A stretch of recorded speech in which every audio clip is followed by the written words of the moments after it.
In the 1960s, the East German Foreign Intelligence Service issued this tiny little camera which takes photos of documents. They used a chemical process to shrink the text down so that a block of text was approximately the size of a period. With this method, their agents could then hide secret messages in plain sight. They would literally write down a message on a piece of paper, take a special chemical, put on that, let's say in the corner, the bottom corner of a paper, it would shrink it all down and they could just leave it on the desk.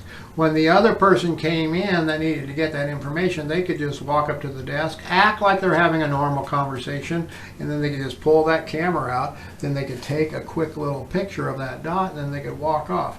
Then they could develop that and they could re-engineer it, reverse engineer it, and they could see exactly what that text was. That was in the 1960s, folks.